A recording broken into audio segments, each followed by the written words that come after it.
Far Cry 4 is easily one of the best in the franchise. With Far Cry 4 being the second installment of creating mass genocide, I thought this would be a really good addition to my YouTube bingo card. So today, we're seeing if it's possible to beat Far Cry 4 without taking no damage. As you guys know, the rules are, if I take damage, I have to respawn to the last checkpoint. And a little rule is always keep this game as vanilla as possible for you guys. So without further ado, let's get into the video. The game starts as the main protagonist, AJ Gale, makes his way into North Korat. And after being stopped by the border patrol, one guy decides to make a stupid call to try and kill the border patrol, and everyone else gets absolutely lit up. The only two people left remaining is a Golden Path member and AJ Gale. This is where we see Pagan Min for the first time. Pagan Min has a little chat with AJ Gale and takes him to his personal palace. We wake up in the palace and Pagan Min is having a little chat with him and our friend here. And after catching him being on his phone, Pagan Min sent him to get interrogated, and he told us to wait here. So as you guys know, if you do wait here, he does return. He tells us about AJ Gale's father. He was a cunt. And he tells us about him and Ishwari were secret lovers. He allows us to put Ishwari Gale next to Lakshmana Min, who is AJ's sister, and that is the end of the game. This ending is the best for AJ Gale because it's the most human and realistic. Oh, yeah. But anyways, back to where we were. Obviously, we make our way through the palace and we see our poor fellas getting tortured. And as we make our way through the door, we see Sabal, the man of the Golden Path. And after us getting caught, we were led to outside. Now, this section is actually quite easy to get through. You just have to crouch walk your way all the way to the end of the little protection barrier and then run to the car, and you can get in there nice and safe and sound. This car sequence is actually not possible to do without taking damage, or so I thought. So I did some digging and I found out some guys actually done this challenge before, and all he did was put his aim towards the corner of the driver's seat, and for some reason they can't detect you or can't hit you. It's absolutely mad, but it works. No fucking way. Oh my god. All this time we could have done that and took no damage. And after getting rammed straight off the side and going right into the floor, AJ Gale was left on his own. Now this section actually isn't that difficult as well. All you have to do is go to the bell tower. You can use rocks to distract the people to walk around them. So honestly, this bit is another one of these easy sections. And until we got to the bell tower, it only took us about 2 attempts, but realistically, you can stay behind cover whilst being shot, so we're all good. An avalanche takes us over, but we luckily somehow survive, in which Sabal takes us back to the village. This is where we meet the beautiful Amita. The first couple of missions we can just gloss over. The Wolves Den has us taking care of a wolves den, quite literally. The second mission, Propaganda Machine, has you climbing up a bell tower just to show you how bell towers actually work. Until the third mission, when you speak to Longinus, Sabal speaks to us on the radio about how the village needs help, so we have to go back there in order to take care of everybody. It did take us about only 3 attempts to actually make our way through this area until we had to find Badra. This bit was a bit tricky. So as you guys know, fire is one of those things that literally, if you stand in it for about 0.5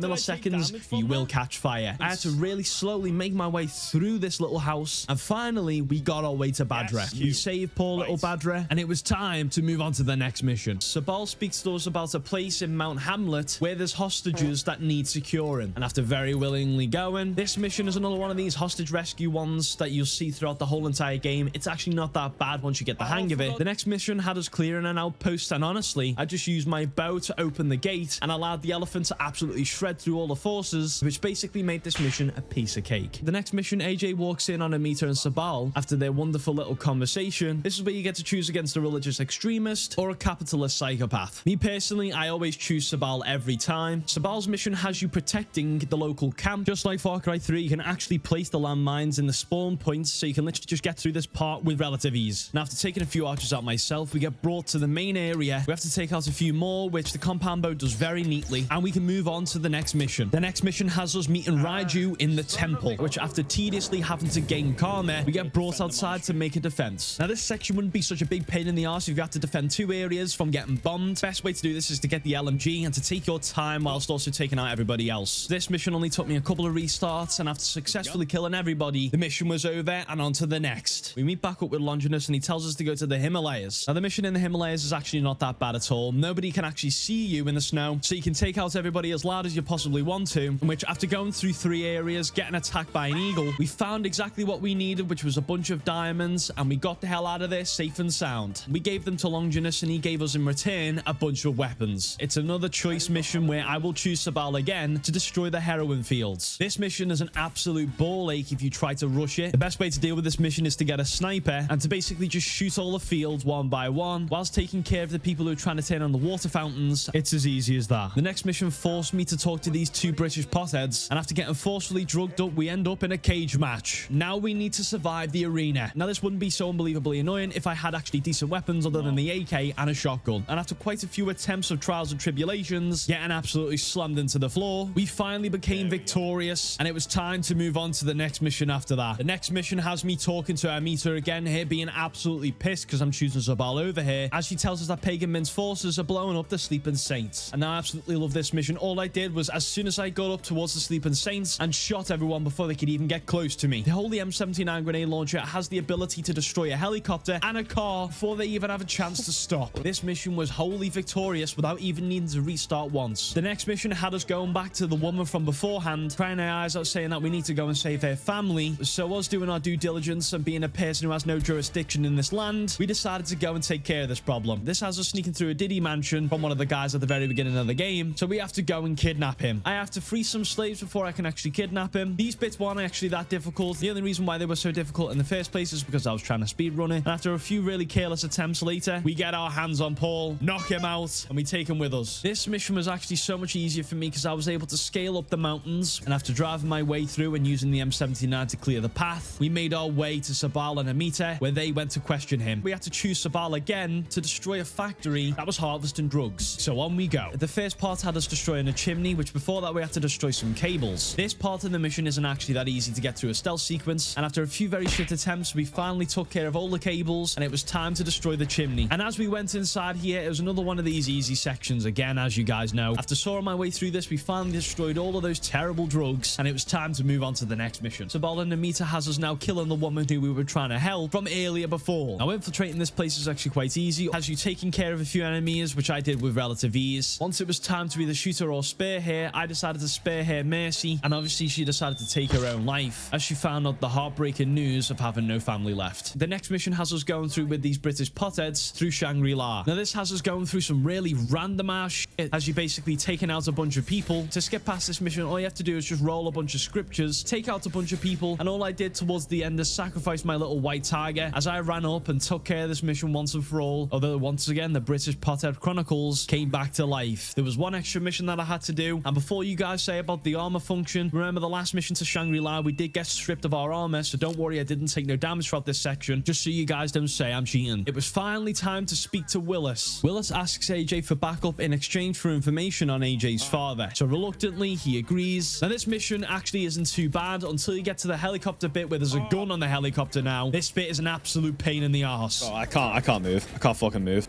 2 bullets. How's that miss?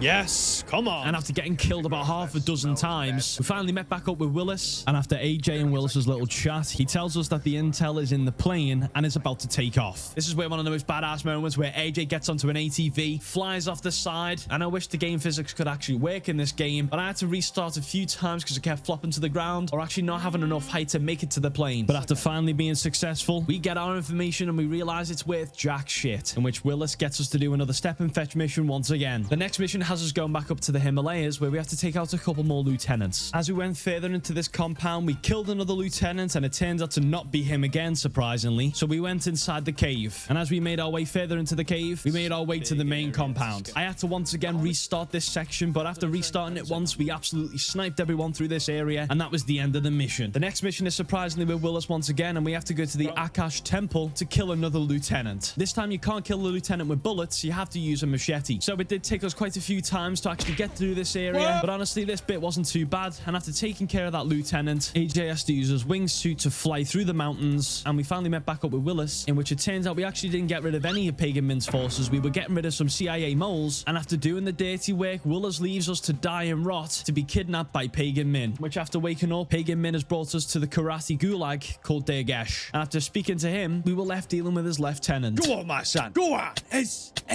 Obtaining the grapple and hook equipment wasn't actually that difficult, aside from getting absolutely shit scared as I was getting chased.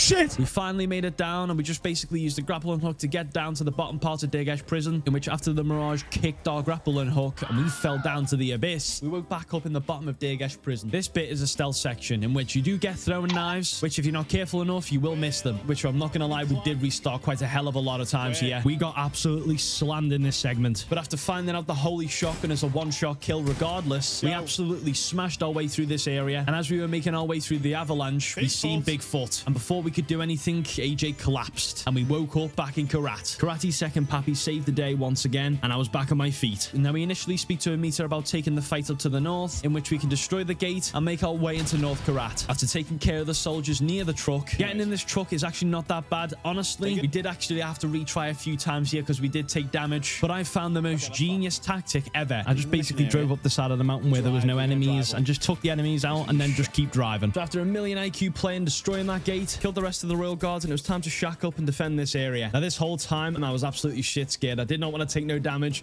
and this was one of the most high pressure moments in the game. And after finally taking everyone else, we reached the rebels, and it was a mission successful. Sabal tells us to go and help the nearby village, and as we're talking to them, Pagan Min arrives out of nowhere. Although it doesn't look to me like it looks like Pagan Min. After shooting those two poor people who were helping the Golden Path, we kill what looks like Pagan Min, but turns out was actually his double. And after killing Pagan Min's double, Sabal tells us to meet up, and we listen to Pagan Min's broadcast, which he tells us where his lieutenant is, and it's time to take care of her. In which after reaching this abandoned gold mine, we get drugged again, and this time the hallucinations are a million times worse. We make our way into a little arena where we have to kill a bunch of archers again, and after swinging my way through these areas, we got to the main part. Just to save us the absolute trippiness of this whole thing, he has a hallucination that he's getting seduced by this woman, gets shot, and we make our way back into the arena again. Now this bit did take us a few attempts, having to restart over and over again just to sit there and actually make it through. This bit was an absolute nightmare. It keeps fucking guiding the bullets for me. I don't want you to guide it.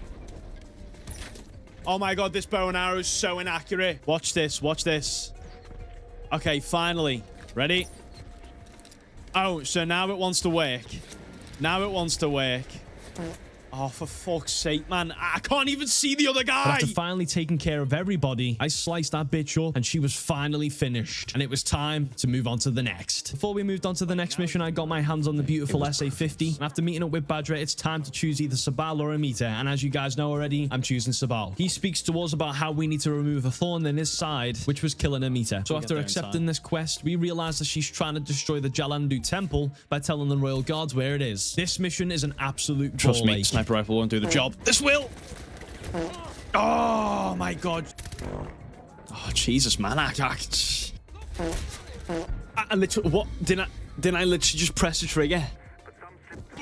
Oh my god. How does he take damage from that height? I don't even think a grandma would take damage from that height. I'm telling you. Oh my god. How many times did I shoot the cockpit? Bro, you can't be serious. And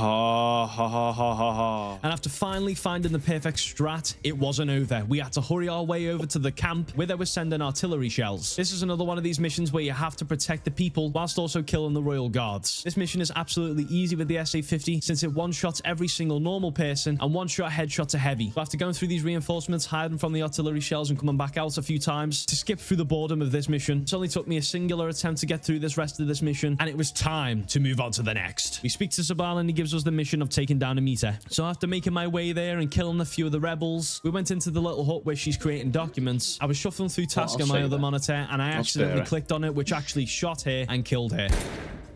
Oh, okay then. Never mind. Even though it doesn't really make a difference in the plot, well, she deserved to die. And with that, it was finally time for the finale. We were attacking the fortress. I'll let this one play out. Oh, you bastard. How did I miss that? Oh, jeez. I didn't even think there's not going to be anybody in here. Oh my god. Oh my god. Oh my god. Oh my god. Oh my god. Oh my god. Oh. Oh my god. Oh my god. Oh no. It's going to put me back to the beginning. Oh my god. Oh my god. I didn't realize it was going to be a heavy in there. The amount of times it took me to actually reset this was an absolute nightmare. But after capturing all the HQs, it was time to just defend the area, which was actually a lot easier than actually capturing. After sorting that out, it was time to make our way into Lakshmana, in which the only remaining person is the man himself, Pagan. Now, you can actually kill him in this dining room, but I chose not to kill him, and I allowed him to explain the most basic of facts that the plot wouldn't have actually existed if I actually just waited there. And after him talking to us about Lakshmana, we put our mum's ashes down finally, and as he was attempting to escape, I allowed him to survive. Because realistically, there's no point in getting revenge for a war that wasn't really ours. And that, my friends, is the end of the game. So what do we learn about Far Cry 4? He basically just did all that for nothing.